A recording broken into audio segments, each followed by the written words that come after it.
राज्यसभा के हमारे सांसद भाई कार्तिकेय जी, बहुत ही वरिष्ठ हमारे विधायक चौधरी ईश्वर सिंह जी, विधायिका श्रीमती नैना चौटाला जी, जोगीराम जी, अमरजीत ढांडा जी, रामकरण काला जी, मंच पर बैठे तमाम हमारे बोर्ड के चेयरमैन साथीगण, पूर्व मंत्रीगण, पूर्व विधायकगण, पार्टी के अलग अलग प्रकोष्ठों के संयोजकगण और हरियाणा प्रदेश के कोने कोने से आए मेरे पिता तुल्य बुजुर्गों, मेरी माताएं, बहनें, युवा साथियों, मैं पहले तो आपका आभार धन्यवाद प्रकट करता हूं कि 4 साल आप सबके प्यार, आशीर्वाद और सहयोग से चौधरी देवीलाल के विचारों को हमने जननायक जनता पार्टी के माध्यम से हरियाणा की जनता के लिए समर्पित करने का काम किया। साथियों, वो 17 नवंबर का दिन भूल नहीं सकते जब डॉक्टर अजय सिंह चौटाला जी ने एक निर्णय किया कि झंडा डंडा त्याग कर एक नई शुरुआत करी जाएगी। बहुत कम राजनीतिक दल देश में विकसित हुए जिनने डंडा छोड़कर विचार लेकर आगे बढ़ने का काम किया। और साथियों, आज आप लोगों की बदौलत दौर जरूर कठिन रहा। हमने बाई इलेक्शन लड़ा, लोकसभा के इलेक्शन लड़े और विधानसभा के चुनाव आए, मगर ये आप लोगों की मेहनत थी, आप लोगों का संघर्ष था जिसने इस मेहनत लगन के साथ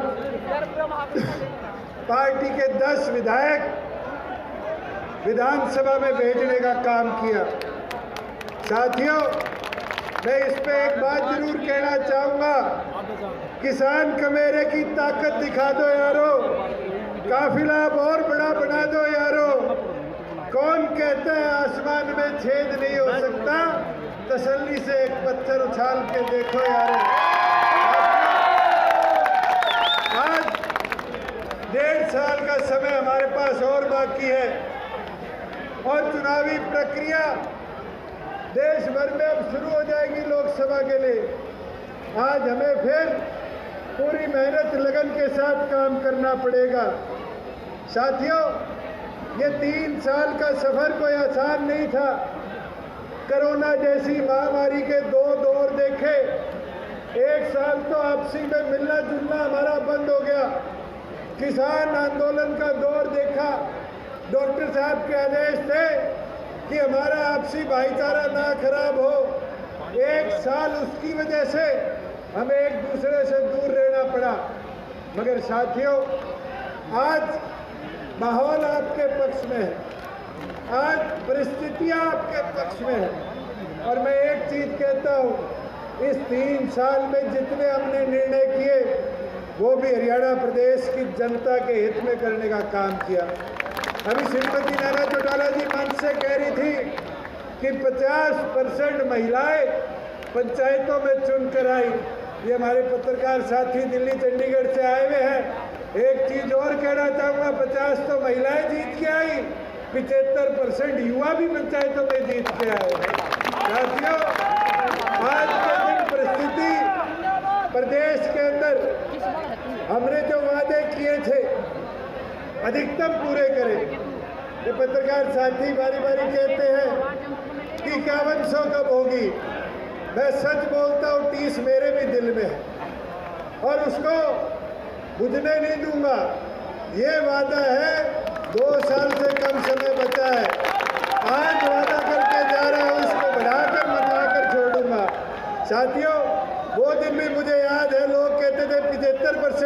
आएगा। कहते थे नहीं कहते थे? रोजगार मेरा अधिकार कानून कैसे बढ़ेगा? विधानसभा में लाके दिखाया नहीं दिखाया? चौधरी देवीलाल जी कहा करते थे बुढ़ापा पेंशन आएगी।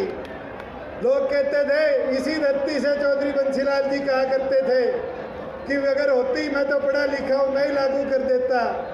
चौधरी देवीलाल ने क्या कहा था? मैं भेड़ बकरी चराने नहीं जा रहा, कानून बनाने जा रहा और कागज के नीचे लिख दूंगा देवीलाल और कानून बना दूंगा। साथियों, 50% महिलाओं का कानून हमने ला कर दिया। आज देश भर में उठाकर देख लो, इतनी बड़ी हिस्सेदारी कानूनी तौर पर जिला परिषद, ब्लॉक समिति, पंचायत, मेंबर पंचायत आज देश में कहीं भी नहीं है। दूसरी ओर पर साथियों 75% वाला कानून आज अड़चनों में फंसा हुआ है, मगर हम सुप्रीम कोर्ट से जीत कर आए और उसको लागू पूरी तौर पर करवाकर हरियाणा के युवाओं को अधिकार देंगे। एक वादा आपका और था कि ठेका प्रथा प्रदेश में बंद करेंगे, डीसी रेट बंद कराएंगे और डीसी रेट को बंद कराकर कौशल रोजगार निगम बनाया। और उस कौशल रोजगार निगम के साथ आपकी पार्टी का एक वादा था कि मिनिमम वेज, जो हमारा सबसे कम पैसा मिलना चाहिए किसी कर्मचारी को, वो 16,000 करेंगे।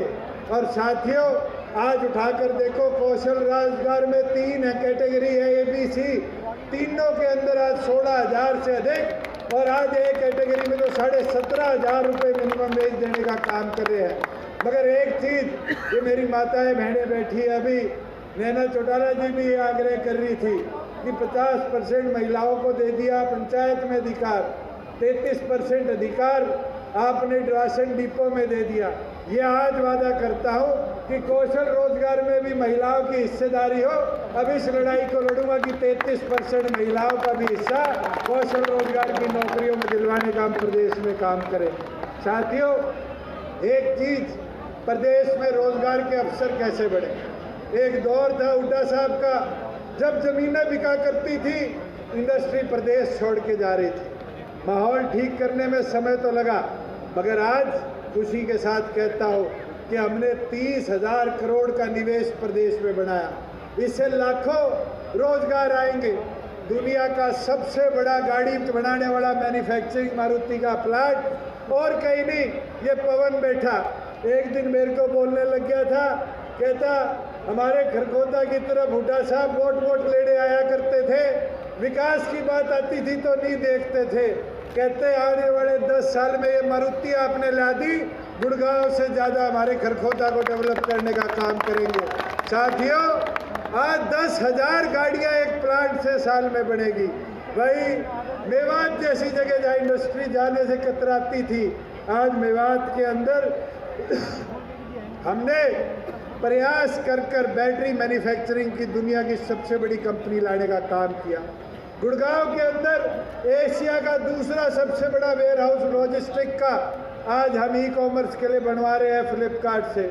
आज अगर उठाकर देखो, प्रदेश भर के अलग अलग जिलों में, चाहे पद्मा योजना हो, चाहे हमारी स्टार्टअप योजना हो, चाहे ई व्हीकल योजना हो, अलग अलग इंडस्ट्री का रुझान हरियाणा की ओर बढ़ा। और तो और बसों की कंपनी JBM ने इंडिया में इलेक्ट्रिक बस बने, उसका पहला प्लांट आपके पलवल में लगाने का काम किया। साथियों, मैं तो एक चीज़ बोलना चाहूँगा, आज हमें फोकस करना है, बढ़ाना है, कमेरे की ताकत को बढ़ाना है। और प्रदेश सरकार ने अनेक ऐतिहासिक फैसले लिए हैं। आज आयुष्मान योजना हर उस गरीब BPL होल्डर को मिलती है, जिससे वो देश के किसी भी कोने में जाकर 5 लाख तक का इलाज मुफ्त में करा सकता है।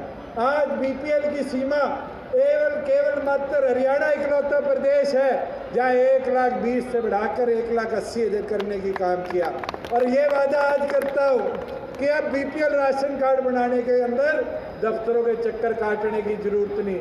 आपको कोई पीला, हरा, खाकी रंग से बांटने का काम नहीं करेगा। अगर आपके परिवार की आय 1,80,000 से नीचे है तो आपके PPP के ऊपर आधार नंबर डिपो में जाके दे देना। नए साल से आपको भी सारी BPL की सुविधाएं जिस भी परिवार की आय 1,80 से नीचे उसको देने का काम करेंगे। साथियों, एक चीज़ जरूर बोलूँगा, खेलों की जब बात करते हैं तो भिवानी का अहम योगदान रहा है और हमेशा भिवानी ने बढ़ चढ़कर खेलों में हिस्सेदारी दी है, चाहे बॉक्सिंग हो, रेसलिंग हो। आज डॉक्टर साहब के पुराने साथी सज्जन बलाड़ी जी हमारे साथ वापस आए हैं, मेरे को तो बड़ी खुशी की बात है। इनकी भतीजियों ने, गीता बबीता ने देश का नाम दुनिया में रोशन करने का काम किया और आज तो मैम के मोखरा की हमारी छोरियाँ भी जाकर दुनिया में रेसलिंग के मेडल लाने का काम साक्षी जी कर रही है। टोक्यो के अंदर हमारे करनाल के साथी नीरज ने पहली बार एथलेटिक्स के अंदर गोल्ड मेडल ओलंपिक्स में देश को लाकर देने का काम किया। मैं आपको एक चीज़ बोलना चाहूँगा, स्टेट गवर्नमेंट ने जब ये सारे साथी टोक्यो से वापस आए तो रिहेबिलिटेशन सेंटर और अनेक चीज़ की घोषणा करी, मगर कई बार खिलाड़ियों को देखता हूँ, कोई खिलाड़ी चोटिल हो जाता है, जैसे एक साथी पीछे प्लास्टर बांधे बैठा है रिसर्ट में, जब साथी चोटिल हो जाता है तो उसकी रिकवरी का खर्चा कैसे मिले? खिलाड़ी के पास तो अपने दूध के, अपनी सेहत बनाने के कीड़े खरीदने के भी पैसे नहीं है, मगर उसकी रिकवरी का क्या होगा? ये वादा है कि अब हरियाणा प्रदेश में हम योजना बनाएंगे, आने वाले समय में खिलाड़ियों को भी मेडिकल इंश्योरेंस मिले, रिहेबिलिटेशन के लिए पैसा मिले, इसकी व्यवस्था हरियाणा प्रदेश में करने का काम करेंगे। साथियों, मैं एक चीज़ कहूँगा, हरियाणा में युवाओं के लिए अवसर कम नहीं छोड़े। आज आपके भिवानी में अभी मैं आ रहा था, 4 छोटे छोटे जहाज हवा में घूम रहे थे। मैंने पूछा पायलट से उतरते, मैं कहा छोटे जहाज कैसे थे? तो बताया भिवानी के हमारे फ्लाइंग ट्रेनिंग स्कूल में जहाँ 100 बच्चे हैं वहाँ के पायलट ट्रेनिंग ले रहे हैं। ये आधुनिकता है। एक नहीं, पिंजौर ले लो, करनाल ले लो, महेंद्रगढ़ ले लो, भिवानी ले लो, आज 4 हमारी एयर स्ट्रिप खाली पड़ी थी। 400 बच्चे इन चारों एयर स्ट्रिप पे आज फ्लाइंग की ट्रेनिंग ले रहे हैं। मगर इसमें व्यवस्था बनाएंगे, हरियाणा प्रदेश के युवाओं के लिए खास तौर पर रियायत की अवसर बनाएंगे कि हमारे बच्चे पायलट बनकर दुनिया भर का भ्रमण करने का काम करें और साथ में हिसार के हवाई अड्डे को एक ऐतिहासिक स्वरूप देकर कार्गो लॉजिस्टिक हब के तौर पर डेवलप करेंगे। नांगल चौधरी तो सबसे पिछड़ा हिस्सा था, बारी बारी कहा जाता था दक्षिण हरियाणा में प्रगति कब होगी, दक्षिण हरियाणा में प्रगति कब होगी। साथियों, 152 डी पे किसी को आ जाने का मौका मिले तो आप पता करना, नांगल चौधरी के पास 1500 एकड़ में सबसे बड़ा मल्टी नोडल लॉजिस्टिक हब केंद्र और हरियाणा सरकार मिलकर बना रही है। हजारों रोजगार के अवसर वहाँ पर होंगे और साथ ही साथ नए उद्योग भी उस एरिया में प्रकटित हम करने का काम करेंगे। साथियों, मैं एक चीज़ और कहना चाहूँगा, हमने कई वादे करे जो सरकार बनते ही पूरे करे, कई धीरे धीरे पूरे हुए, चाहे वो CTET को भी एजुकेशन के अंदर पेपरों में नियमित करने की बात हो, HTET के एग्ज़ाम को 50 किलोमीटर के रेडियस में कराने की बात हो, हमारी बहन बेटियों को कॉलेज जाने के लिए बस की सुविधा देने की बात हो। साथियों, कई ऐसी चीज़ें जो समय के साथ हमें और आगे लेकर चलनी है, मगर उसमें आपका सहयोग और समर्थन चाहिए होगा। मैं ज़रूर बोलना चाहूँगा, एक चीज़ जो मेरे को बड़ी खटती थी कि हमारा गांव का बच्चा कोचिंग लेने, पढ़ने शहर में आता था और बारी बारी शहर के अंदर आकर 1 घंटा आन का 1 घंटा जान का उसका खराब होता था। मगर मैंने प्रयास शुरू किया। पहला प्रयास नरवाड़ा से किया, 10 लाइब्रेरी बनाई, फिर उचाड़ा बाल्डा आया, फिर धीरे धीरे सारे MLA मेरे पीछे पड़े, 5-5 लाख दो, 10 लाख दो, हमारे लाइब्रेरी बनाओ। अब ये वादा हम आपको करते हैं कि अब हरियाणा प्रदेश के प्रत्येक गांव को डिजिटल तो हमने कर दिया, आज वहाँ ग्राम सचिवालय डिजिटल हो चुके, मगर अब वहाँ पर मॉडल डिजिटल लाइब्रेरी का भी हम निर्माण करने का काम करेंगे, जिससे बच्चों को कॉम्पिटिटिव एग्जाम के लिए शहर में आने की जरूरत ना पड़े। वहाँ से बच्चों को चाहे UPSC की, HPSC की ये हो, ये सारी किताबें मुहैया कराने का काम करेंगे, जिससे शिक्षित बच्चे हमारे और आगे बढ़ने का काम करें। साथियों, जहाँ किसान की बात आती है, हरियाणा इकलौता ऐसा प्रदेश है जहाँ पर 13 फसलें MSP पे खरीदी जाती है। कोई और प्रदेश नहीं है देश में जहाँ 13 फसलों को MSP पे खरीदा जाए।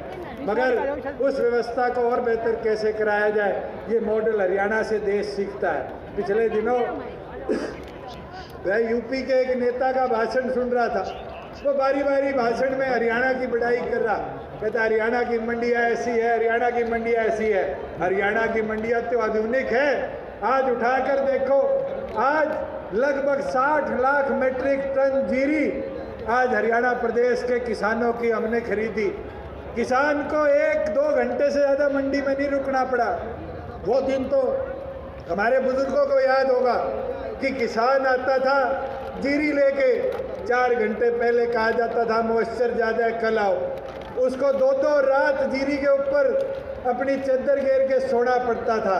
मगर साथियों, आज की व्यवस्था देखो, मंडी में आने के 2 से 3 घंटे बाद किसान फारिग होता है और 2 दिन के अंदर उसका पूरा मूल उसकी फसल का उसके खाते में ट्रांसफर करने का काम सरकार करती है। साथियों, कोई छोटी चीज़ नहीं है।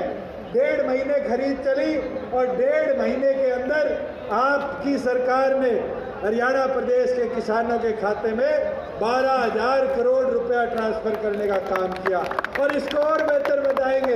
ये 72 घंटे से 48 लाए हैं और आगे आगे ये प्रयास करेंगे कि जैसे ही किसान का जे फॉर्म कटे, पैसा सरकार की तरफ से उसके खाते में हो, तब मानूंगा कि सर छोटू राम का, चौधरी देवीलाल का किसान को मजबूत करने का सपना और बड़ा। आज फसल खराब हो जाती थी, किसान के पास ताकत नहीं थी कि वो अपनी फसल के खराबे की रिपोर्ट लिखाए, मगर आपकी सरकार ने आज क्षतिपूर्ति पोर्टल का निर्माण किया और इस बार है भिवाड़ी का मैं देख रहा था, 3000 किसानों ने भिवाड़ी जिले के अंदर क्षतिपूर्ति पे अपनी फसल खराब की रिपोर्ट लिखाई। आप तो पटवारी आपके बुलावे पे फसल खराबा देखने नहीं आता, बल्कि आप जब उसको मैसेज करते हो तो सरकार आदेश देती है कि जाकर इस किसान के फसल को देख कर आने का काम करें। देश में अगर सबसे ज़्यादा खराबे का कहीं पैसा दिया जाता है तो आपके प्रदेश में 15,000 रुपया दिया जाता है। और अगर आगजनी हो जाए, पहले कोई व्यवस्था नहीं थी कि किसान को पैसा मिले, पर आपकी सरकार ने आज व्यवस्था बनाई है कि अगर फसल खराब हो जाए तो किसान के खाते में 15,000 रुपये आपकी सरकार भेजने का काम करती है। साथियों, गरीब मजदूर को मनरेगा के माध्यम से हमने 600 करोड़ से शुरू किया, 800 करोड़ लेके आए और इस साल 1200 करोड़ रुपया मनरेगा के मजदूरों के माध्यम से प्रदेश के हित के कामों में लगाएंगे। और मैं आपको और अच्छी चीज़ बताता हूँ, निरंतर 2 साल से हम प्रयास कर रहे हैं मनरेगा को और बेहतर कैसा बनाया जाए। अभी कल परसों फैसला आया कि अगर कम्युनिटी बायोगैस लगाया जाएगा तो उसमें भी मनरेगा को इस्तेमाल कर सकते हैं। अगर किसी किसान की बागवानी की अगर पौधे लगाने हैं तो उसमें भी हम मनरेगा यूज़ कर सकते हैं। और केंद्र से ये भी मांग करूंगा जल्द और मिलकर भी आऊँगा कि अब किसान के खेत में जिसकी 5 एकड़ से कम ज़मीन है, अगर उसकी हिस्सेदारी भी कोई करना चाहे तो मनरेगा की हिस्सेदारी भी उसमें लाने का काम करो। साथियों,